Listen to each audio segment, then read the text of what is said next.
अस्सलाम वालेकुम friends, welcome back. 48 laws of power का law number 2, never put too much trust on friends, learn how to use enemies. ये video और ये law आपको काफी ज्यादा मैनिपुलेटिव लगेगा, लेकिन ये आपके सामने इस दुनिया की डार्क रियलिटी को एक्सपोज करने में काफी ज्यादा हेल्प करेगा, क्योंकि ये दुनिया मतलबी लोगों से भरी पड़ी है जो कि आपसे अपना मतलब निकालने के लिए किसी भी हद तक जाने को तैयार हो सकते हैं। और अगर आप इस गलत फहमी में जी रहे हैं कि ये शरीफ लोगों की दुनिया है, तो आपकी ये गलत फहमी भी दूर हो जाएगी। और अगर आपको इस सोसाइटी को फेस करना है और इस दुनिया से डील करना है, तो आपको भी इन मैनिपुलेशन टेक्निक्स को सीखना ही पड़ेगा। सो इस लॉ को हम 2 पार्ट्स में डिकोड करेंगे। Never put too much trust on friends. सबसे पहले हम इसके फर्स्ट पार्ट को डिकोड करने की कोशिश करते हैं। सबसे पहली बात ये जान लीजिए कि लोग आपके हकीकत में दोस्त होते ही नहीं, बल्कि लोग आपके अच्छे वक्त से हाथ मिलाते हैं, और ये वक्ती दोस्तियां वक्त के साथ ही खत्म हो जाती हैं। रॉबर्ट ग्रीन ने इस लॉ में बहुत ही कमाल की बात की है कि अपने दोस्तों पर ज्यादा भरोसा करने की गलती बिल्कुल न करें, क्योंकि ये दुनिया दिखाती तो शहद है लेकिन पिलाती आपको जहर है। इस बात को अपने पल्ले से बांध लीजिए कि अपनी लाइफ में कुछ भी बड़ा करने वाले हैं, कोई आपका बड़ा गोल है, आपका ड्रीम है, आपका राज है, उसको अपने दिल में ही रखें, क्योंकि राज वही होता है जो कि आपके दिल में मौजूद होता है। इसको अपने किसी दोस्त के साथ भी शेयर ना कीजिए। रॉबर्ट ग्रीन कहते हैं कि आपके दोस्तों को आपकी सक्सेस से बहुत ज्यादा जल्दी जलन हो सकती है। वही जेलसी मुनाफकत में तब्दील होती है, और फिर वही मुनाफकत आपके लिए दुश्मनी में तब्दील हो जाएगी। फॉर एग्जाम्पल, अगर हम इसको बिजनेस के पॉइंट ऑफ व्यू से देखें और आपके दोस्त ने और आपने इकट्ठे ही बिजनेस स्टार्ट किया और आप उससे ज्यादा ग्रो करने लग गए या फिर ग्रो कर गए, तो ये चीज उसको इनसिक्योर तो करेगी ही करेगी, लेकिन उसके अंदर जेलसी और मुनाफकत को पैदा करेगी, जिससे वो आपका दुश्मन बन जाएगा। क्योंकि इस सोसाइटी में हर इंसान दोगला है। आपके मुंह पे आपका और मेरे मुंह पे मेरा। इस दुनिया की हकीकत बहुत ही अजीब है। दिलों में मुनाफकत रख के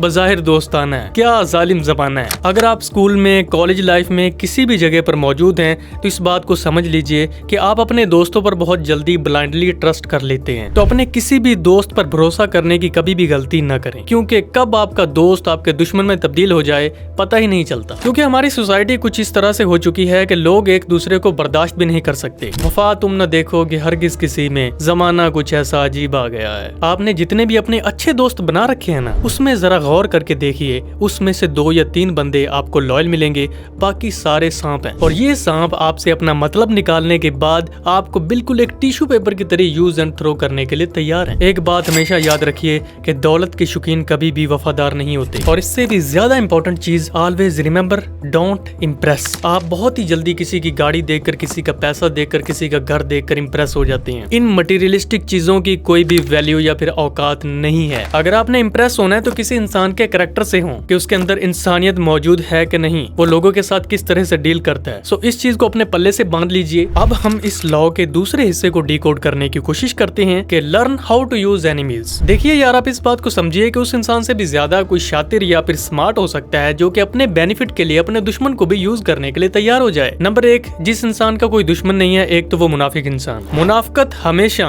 बुज़दिल और बदनस्ले लोग करते हैं, लेकिन मुखालफत हमेशा खानदानी और बहादुर लोग करते हैं। आपकी लाइफ में दुश्मन होने बहुत ज्यादा जरूरी हैं, जो कि आपको जगाए रखें, आपको मोटिवेट करें, आपको कंपटीशन दें और आपको लेवल अप करने पे मजबूर कर दें। और इस लॉ की पावर का सीक्रेट ये भी है कि सही वक्त आने पर आप अपने दुश्मन से हाथ मिलाने की भी ताकत रखते हो। अगर आप ओवरऑल वर्ल्ड वाइड इस चीज को देखें तो पूरी दुनिया में एक कंपटीशन चल रहा है। हर कंट्री दूसरे कंट्री को दबाने में लगा हुआ है और खुद को ऊपर उठाने में लगा हुआ है। सो दूसरा लॉ हमें यही बताता है कि अपने दोस्तों पर ज्यादा भरोसा करने की गलती ना करें। Be your own best friend. आपसे बेहतर आपका कोई दोस्त और मुखलिस दोस्त है ही नहीं, बल्कि आप अपने जाती बेनिफिट के लिए अपने दुश्मन को इस्तेमाल करना सीखिए। तो मुझे उम्मीद है कि ये वीडियो आपके लिए यूजफुल साबित हुआ होगा। Don't forget to like and subscribe. मिलते हैं आपसे अगले वीडियो में।